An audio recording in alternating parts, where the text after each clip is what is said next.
Good news for the 49ers here from the facility. Yetur Gross-Matos and D. Winters are both back out at practice. Gross-Matos, the defensive end, dealing with the knee injury. He's got a sleeve over the affected knee. And D. Winters coming back from an ankle injury. I didn't see any tape or wrap on his ankle. He looked to be moving around at full speed. So general rule is if a player can practice on Thursday ahead of a Sunday game, Thursday is the most strenuous day of the week, typically is a very good sign for his availability in that Sunday game. Now, Gross Matos, the 49ers brought him in as a free agent from Carolina, and they are looking at him in the Arden Key, Charles Omenihu role, where he lines up at defensive end on base downs, but he's got the versatility and the athleticism to move inside on some of those nickel downs or some of those pass rushing downs, and he could work against guards when the 49ers move into their NASCAR package. They really like that defensive end athleticism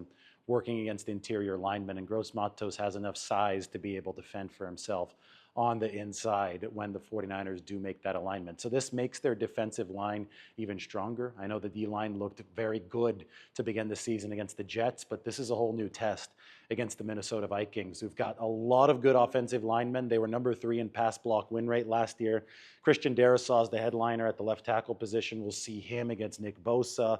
We'll see him against Leonard Floyd, and we'll probably see some Christian Darrisaw against Yetur Gross-Matos in this game as well. D. Winters, if he's active for the 49ers this weekend, expect more on special teams from him. The third linebacker right now is Demetrius Flanagan-Foles, and it will stay that way unless there's an injury. But D. Winters returning gives the 49ers another option in the pipeline at the linebacker position. He showed a lot of promise this offseason. D did, the second-year player out of TCU. But I think, there's some high highs, and we saw the big hit on Will Levis against the Titans, but there's still a lower floor there. He's still working to raise that floor as a player. There were some misplays that we saw from him in that week 1 game of the preseason against Tennessee, during which D. Winters was featured.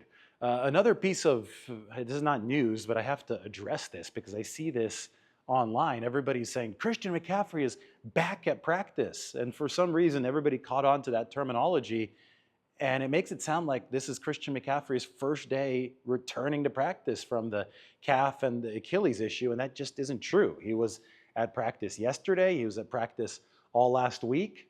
So, phrasing is important and accuracy is important. Christian McCaffrey has been back out at practice now for almost 2 weeks. He just missed the game on Monday night because the 49ers rightly decided, this was very correct thinking on their part, that they don't need him to play if he's not 100%, that they need to think about the long term. It's a chess move, as Christian McCaffrey called it. So I don't think that Christian McCaffrey sees the field on game day until he is 100%. We'll see if that's Sunday or maybe the following Sunday against the Rams. But he's already been back out at practice. He looks fine at practice.